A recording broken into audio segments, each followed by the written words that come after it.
So I decided to listen to some friends recently and try to find some co-op games that we could play, some roguelike adventures, that sort of thing.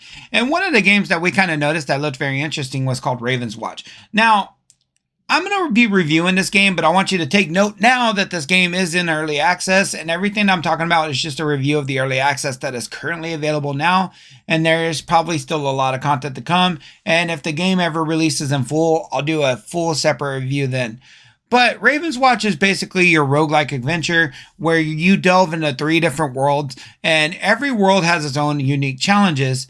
And essentially you progress, and usually I would recommend these type of games with friends, and you could progress with three other friends. Choose each and each choosing a different character with different abilities and different weapons, and you try to progress through the three worlds. And as you progress through the three worlds, they become increasingly difficult. Now, increasingly challenging. That is one thing I will say that I loved about this game, and I'm going to delve right into the stuff I loved, is the challenge of this game. One of the things that I kind of really disliked about Ember Knights, or I was at least mixed on when I was playing that roguelike adventure, was the fact that there was abilities where you could really cheese the game. I didn't feel like I encountered any of that here. One of the things that I really enjoyed about this game was the challenge. We tried with all different kind of characters. I've used Beowulf in the game. I used the Pied Piper. I tried using Aladdin. I used the werewolf character, which I cannot remember the name. And every single one of them was fun to play, but they were vastly different from the others. Every single character had its own variety. And the great thing is your team is always going to be a variety because nobody can pick the same character. So when you're working with allies and when you're working with a team, you have to decide what characters you want to play as and work with them to do so. So that is something I really loved because not only does your team comp matter, not only do you need some people doing out DPS, but maybe some people that can provide healing, but you also have the worry of like learning that character. Because you have to be able to, because I felt the game was challenging, you have to be able to utilize that character well. So if you're somebody who likes fighting at a range, a character like Beowulf may not be ideal for you. But if you're somebody who likes to be up close and personal and doing big damage, Beowulf might be amazing. And that was something I learned while playing the game. I started off with Pied Piper because I thought I would love doing the range damage and using a lot of ranged abilities. But the run where we actually beat all three worlds, I was playing as Beowulf because it turns out that I actually really loved being in their face, just doing that massive, massive damage with a powerhouse character. So you're going to learn throughout trial and error which of these characters you love. Another thing that I really loved about the game is while the runs felt the same, they also felt different. And I have to elaborate on that because I know it sounds weird, but the worlds never really felt different in a lot of ways. But what you encounter in the world and the way your characters upgrade always felt different. Because unlike other roguelikes where you might be going from room to room, this is just one big open world where you have to explore and find things that you can use to eventually fight the boss.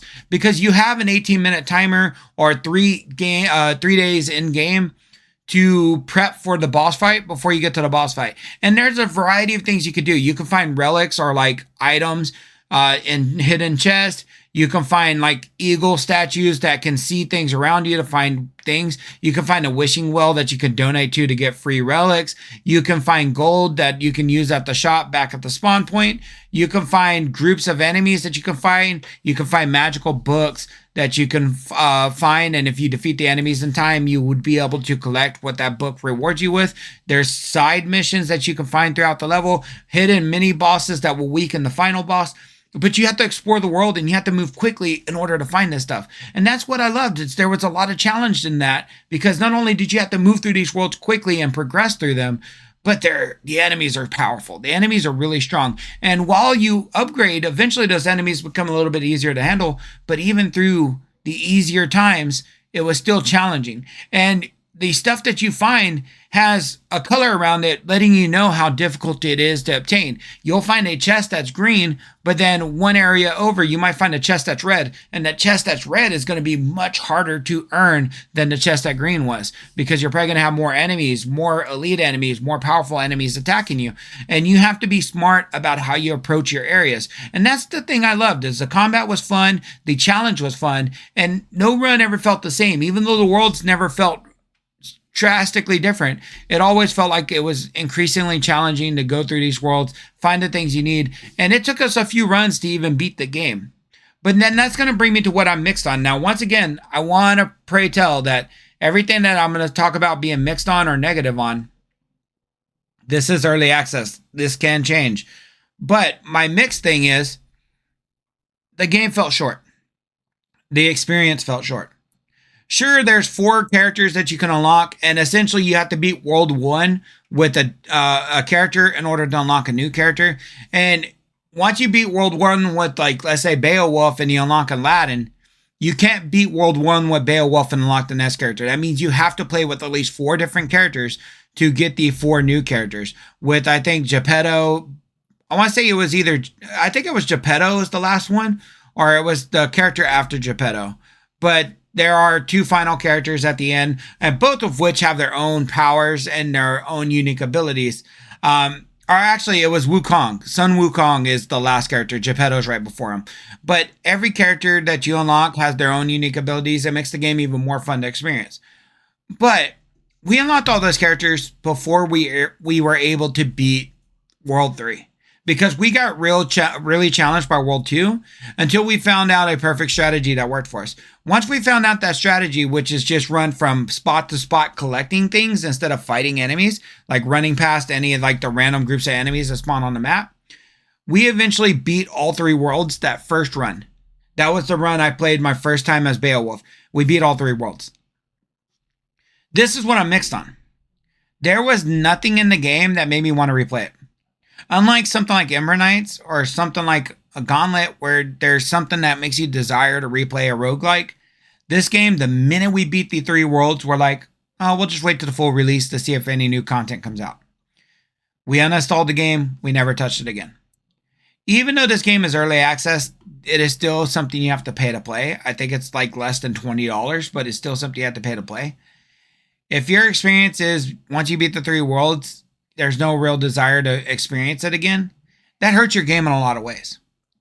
But once again, I'm leaving this in mix, and I'm not going to put this in negative because the full game can have much more content, and my opinion can completely change on that. But that is something I just didn't like too much about the game, was the minute that you ended up finishing the 3 worlds, there was no real desire to go back and experience it, even on a harder difficulty. We're like, we found a strategy that worked, and we just didn't enjoy it as much anymore.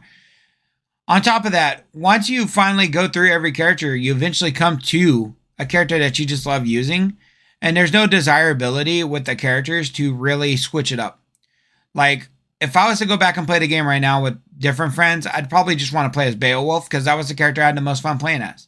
As much as I really wanted to learn Pied Piper or Geppetto, I really loved Beowulf, and that was my experience. Another friend of mine really loved Geppetto, and that was his experience, right? Another friend of mine loved the ice chick. I don't remember her name, but they loved her, and that was his character. And we each had our own little character, and we just enjoyed them the whole time. So the game definitely needs a lot more content, and that's going to be my only like real nitpick with the game, is that it needs more content to be successful as a full game.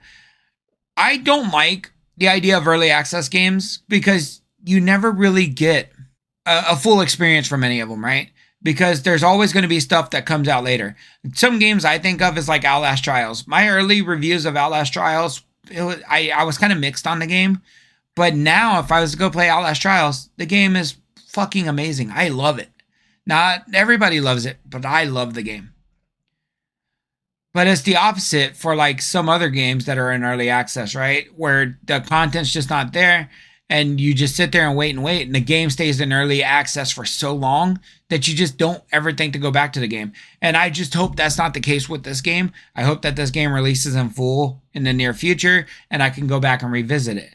But with that being said, as the game stands now, if you wanted to buy this game now and give it early access, I would definitely say if you can catch it on sale, it's worth it. I'm not going to give it a number rating because it is unfair to give a number rating to a game that is incomplete or is in early access.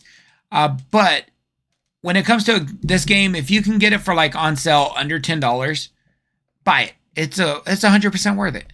But if you were to pay like the full $19.99 retail price, you might want to wait until the game gets more content. Because even some of the characters don't have everything that's unlocked. Some of the newer characters, like the mermaid, I believe, she didn't have everything that you can unlock.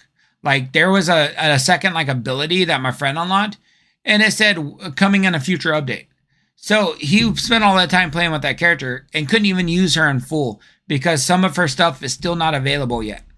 So that is just some of the nitpicks that we had with the game, and we have no desire to go back to it in the immediate future unless there's new content added. And that is just kind of my opinion on the game. Let me know down in the comment section below. Did you play Ravenswatch? Did you love it? Did you hate it? Is it a game worth playing? I would love to hear your opinion down in the comment section below. Guys, that's it for today's review. Keep it awesome.